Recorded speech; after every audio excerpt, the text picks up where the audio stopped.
Hey, it's Hannah, coming at you live, not actually live, from the front seat of my 1997 Toyota Corolla sedan. Here to chat. I've been sitting in this car trying again and again and again to film this video, or at least film the intro to this video, just trying to figure out how to answer the question of, like, why am I making this video? Like, what is the purpose of this video? And my best answer is it's how I'm coping, it's what I do, it's how I communicate to people. I want to share with you what two institutions, MIT and Dartmouth, have been doing over the past few days to deal with coronavirus, and how that has been affecting not only me, but the lives of students and families I know. Like, this is probably my 20th take of just this. It may call it a video diary. I don't know. I don't know, guys. I'm sorry. I'm frustrated. I don't know. Last night I stayed up really late making this timeline of recent events. And I think just the scale and the speed of those events demonstrates how quickly things have been changing and evolving in the United States. Yeah, I'm just gonna read it. That's all I can do right now. So on Monday, March 2nd, Dartmouth students were notified that somebody in the Hanover region tested positive for COVID-19.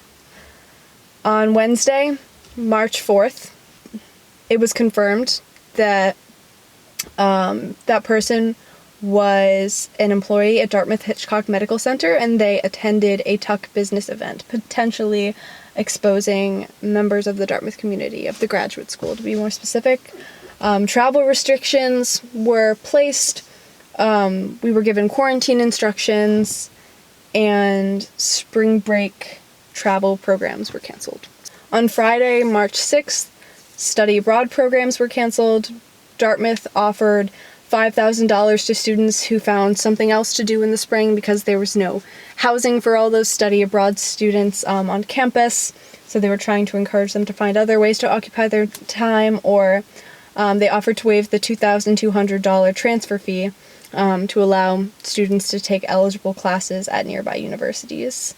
At this point, there were no restrictions on group sizes, and classes were still on campus. On Sunday, March 8th, Dartmouth students are notified that somebody who attended a church tested positive, leading to like 70 people needing to self-quarantine in the Hanover area, and Dartmouth really placed emphasis on social distancing.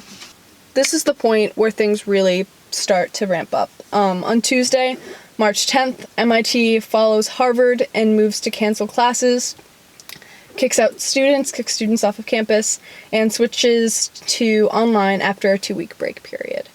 I'm still going to work at this point. I'm working at MIT during all of this, but we are being notified and encouraged to work from home, but not forced to or anything like that. Dartmouth says students who by the way were currently in the middle of finals must leave by Monday, March 16th, and that there would be no interim housing, except in extreme cases. Athletic travel was halted. Events were limited to 100 people. Spring term was still on campus, though admissions tours were canceled, and our student assembly sent an email to our administration begging for academic continuity and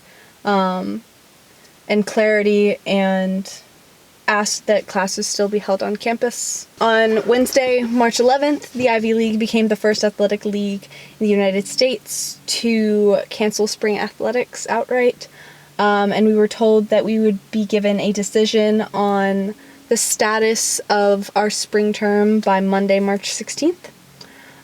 This day, I don't go into work. I work from home. Student emails and petitions continue, and they were very thought out. I highly, highly respect everybody who contributed to the student assembly email and the very respectful, very detailed messages that were sent to the COVID-19 task force at Dartmouth and the president and provost, etc. Thursday, March 12th, all undergraduate students were told to evacuate. Cambridge is a ghost town. This was the last day that I went in, mostly just to get my stuff. No one was there. It was pretty freaky. At this point, I was not able to focus at all. I was too distracted and stressed and anxious about decisions that would be made in the coming days.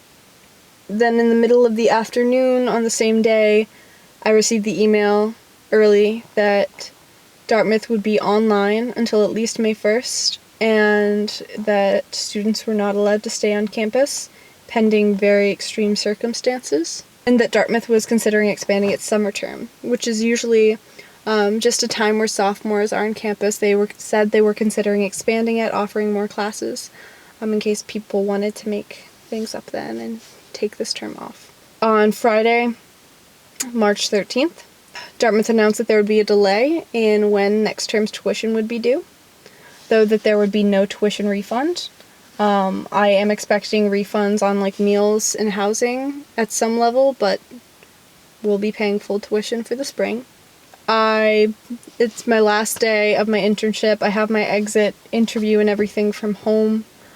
My friend, who was very, very anxious during this time period, decided to get an emotional support kitten, so we drove down to Rhode Island, picked up the kitten, stopped at Brown so she could show her sister, and Brown was just a very sad sight to see. So many students packing up and leaving. On Saturday, March 14th, Dartmouth offers housing to all international students in the interim period. That was a problem and concern. Many students were concerned that that wouldn't happen.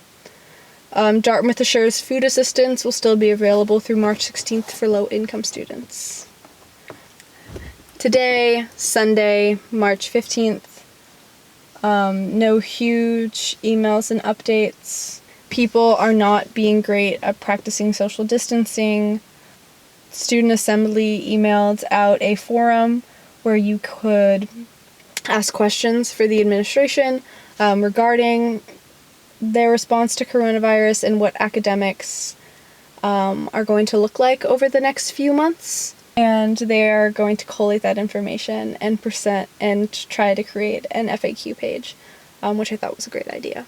In case any Dartmouth administrator or student is watching, I really, really, really want to push for an all NRO term. NRO means non-recording option.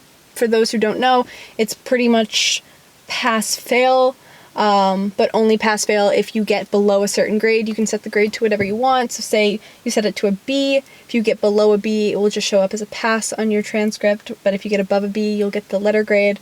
Dartmouth has this option, but you can only use it a certain amount of times, and you cannot use it for your major classes. I think that should be waived for this term. I think it is impossible to predict how students will learn and how classes will function over the next few weeks, and the teaching efficiency is just impossible to predict.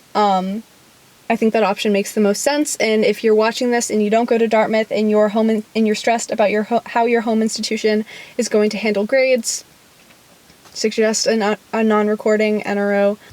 Sorry if the lighting gets bad. The sun is moving as it does. It's so easy to feel invincible right now. And honestly, like, part of me does. I'm young, I'm very healthy. Like, the $37 round-trip flights to Miami are tempting, but, like, my morals are preventing me from risking the lives of others. Because that's what you're doing, right, when you're traveling and going to public places and neglecting to consider the effects of this virus. You're risking the lives of others. And I'm sorry if that came off rude, and I'm sorry if escaping is how you're coping right now. Like, this is how I'm coping right now. Like, I get it. Everyone handles stuff differently. I'm concerned for my family, who are literally all either older or have a pre-existing condition that makes them more susceptible to the disease. I'm concerned for my classmates, right? Who have to face suddenly a return to their homes, which might not be safe environments. And I'm concerned for society and how we're handling this and reacting to it. We're just living in a world of uncertainty right now, and I think that's what's hurting the most. For my personal anxieties, I'm stressed about school. Those of you who follow my channel know that I've taken a lot of time off from school in the past year, and that was supposed to be normal because of Dartmouth's D-plan and quarter system and everything. But now we're going on 4 months since I've stepped into a Dartmouth classroom, and I've got at least another month and a half to go. I briefly considered taking a gap year, just because you don't know when this is going to end or get better at least. But then I realized that's basically what I've already done in the past year. I just can't do that. I can't. Literally from May 1st, 2019 to May 1st, 2020, which is when Dartmouth is going to go back at the earliest, if that ever happens, I will have been in school for a total of 15 weeks, for a whole year in school for only 15 weeks. That's crazy to me. Also, Dartmouth has yet to announce what classes have been available, and I'm fairly certain that at least one of mine will not, though that's another update I got today, is that it was going to be offered. It's an intro engineering course that's literally just all project-based. Like, the whole course is to build, like, some sort of engineering solution, like, with a team. Like, I have no idea how that's gonna work. Apparently it's still running. I guess it might be just building an app, which I guess is fine, because but also, like, that's also kind of frustrating, because I literally have just spent the last, like, 3 or 4 months, like, coding. Like, I wanted to actually learn hands-on engineering, and that's impossible now, for at least for this term. Like, am I gonna have to change my major? Maybe. I don't know. It's not even to mention the logistical concerns, like labs, art, drill, office hours, time zones, exams, grading, refunds. A lot of Dartmouth students didn't even get to move their stuff out because we're on the quarter system, so some people left before finals period started, which was before this stuff really started taking off, and they weren't set to return until classes started on March 30th for the spring. Again, if you see this and have any voice that the administration in Hanover will listen to, I want to really highly advocate for an all NRO term. Students and professors will be facing countless anxieties and logistical concerns, and I just think it makes the most sense. Moreover, I'm, like, seriously concerned about my ability to succeed in an online environment, especially with challenging STEM courses.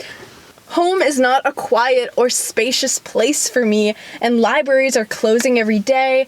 I relied so heavily on resources like office hours, TAs, studying with peers, and I still struggled in so many classes. I don't even have a learning disability. Like, some people, like, legitimately, like, I just can't.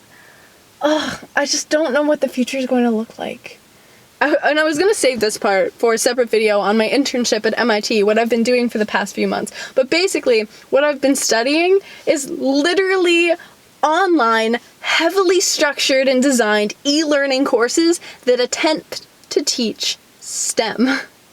Kind of super relevant now. And spoiler alert, the biggest takeaway from studying these courses is that they're bad. So many people struggle, so many people drop out of the course entirely. I'm really leaning towards making a whole video on that research, at the very minimum, to warn students and professors of what works and what doesn't.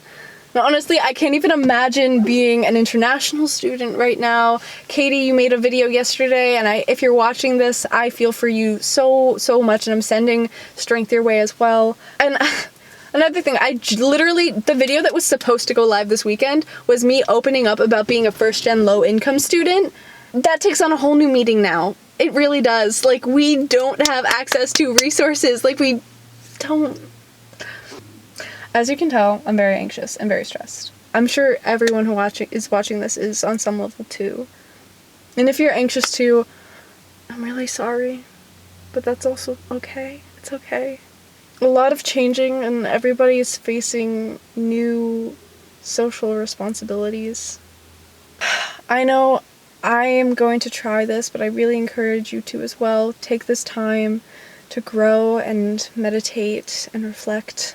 Please share what you plan on doing in the coming weeks, how you're coping, or words of comfort for anyone. For what it's worth, I am scared, I am sad, and I'm anxious, but I'm not panicked. We're not quite there in the US. despite all y'all and your toilet paper and whatever. But we're not panicked yet. We shouldn't be panicked yet. We should all seriously try to take these preventative measures while we can. We have nothing better to do in the meantime. It's not time to get panicked. That is not good for your emotional well-being, and it's not good for the greater society either. Like I said, this was the hardest video that I've ever had to film. I might make more in the next few days, just documenting like how things continue to progress, how Dartmouth handles switching to an online format for an entire quarter, most likely, what works and what doesn't, and this whole really weird, really unexpected experience. I'm wishing you all the best. I'm sending hope for health and comfort your way. And yeah, thanks for sticking with me.